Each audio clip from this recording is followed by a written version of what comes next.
Welcome learners, my name is Shubhangi Jibulkar, Assistant Professor, Department of Advanced Management Studies, GS College of Commerce, Wardha. In this session, we are going to know about the need, importance and process of manpower planning. Friends, in the last session, we have seen the meaning of manpower planning and why it is so needed in any organization. We will see what is the need of manpower planning. Friends, if you want to understand the importance of something, just once imagine about the absence of it. Can you imagine what if there is no manpower planning in any organization? Right, we cannot even imagine it. So let's see why there is a need of manpower planning. This process all starts from the need of the production and what kind of market the company is going to serve. That will tell us how much production we want to produce, and for that production how much manpower is needed. So the identification of supply and demand of the manpower or the workforce is estimated with the help of manpower planning, and that's why it is needed. Secondly, we can identify the recruitment and selection process. Whether the process will be too short, too lengthy, internal sources or external sources will be providing you the manpower and whatnot. All the processes related to recruitment and selection are based on how much manpower is needed. If there is a process where only few people are required but with the high knowledge and expertise skills, then it may still take time because those people are rare to find. Right? Third is the identification of available talents. When the company is doing manpower planning, it also has to identify the existing talent in the people who are already employed. It may happen that at times the skills and abilities of people are different and they are capable of more expertises or more skills. So manpower planning allows us to do the identification of available talents. It reduces the labor cost and overstaffing. It may happen that there is double work or the quality has to be maintained, which is found difficult when the processes are not simplified or the processes are not well explained. So the expert manpower will reduce your time of processing. They will be picking up the perfection soon as compared to those who are not so skilled and trained. That's why manpower planning forms an integral part of the effectivity of the production. Optimizing the cost. Friends, remember the human resource aspect focuses on the human part of the manpower, whereas the manpower planning focuses on the cost part of the manpower. So that means the perspective of the management to look at every employee can be a cost or a human asset. So when it is considering a cost, obviously as it is the objective of every business to reduce the cost, here the company will try to keep minimum of the employees and have maximum of the productivity.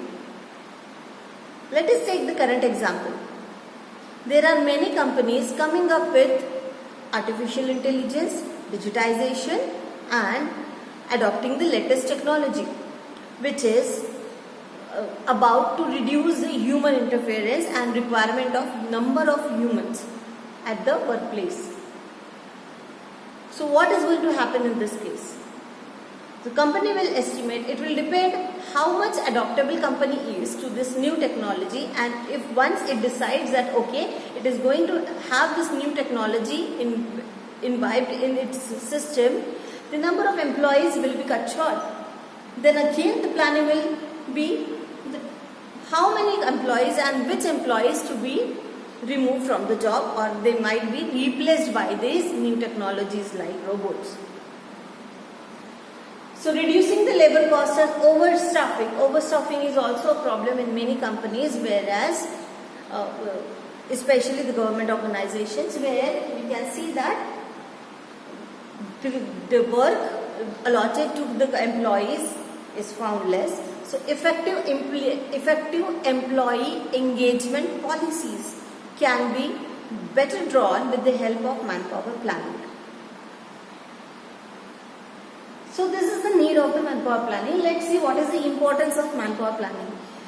This planning is done at various levels. It may be a national level, wherein the state and central governments try to find out how many number of people are required for the concerned government jobs and various government and semi-government departments.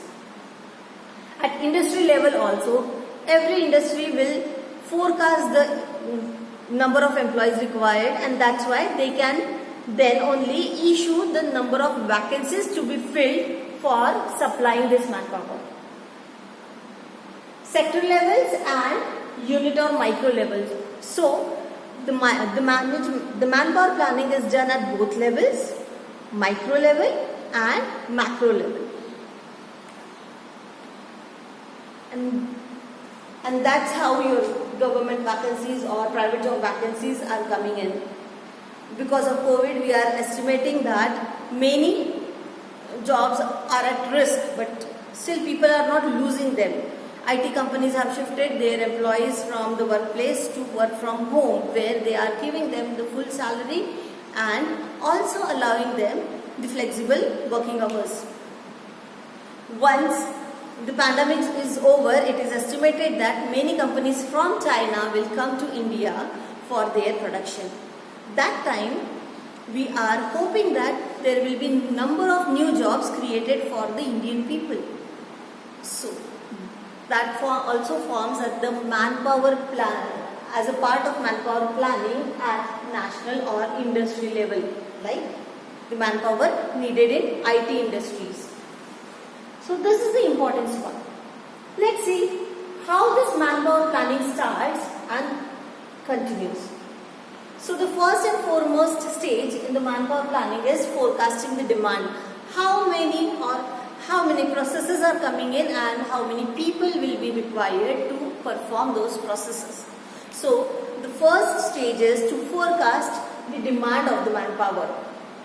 The second stage, once this demand is found out or estimated, we will see whether we can fulfill this demand with the required number of people. That means the supply of manpower.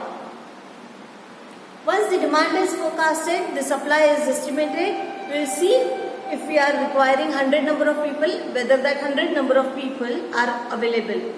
And these 100 people have to be suitably fitting to the job profile. People are available for jobs, there is no problem. We have to find a perfect fit or the close fit. That's why we say that right people at the right time for the right job has to be placed, which forms a part of human resource planning. So once the gap analysis is done, the action plan is taken. If there is oversupply or shortage of manpower, accordingly the actions can be taken. The later part will be covered in the next lecture. Till then, stay tuned and keep studying. Thank you.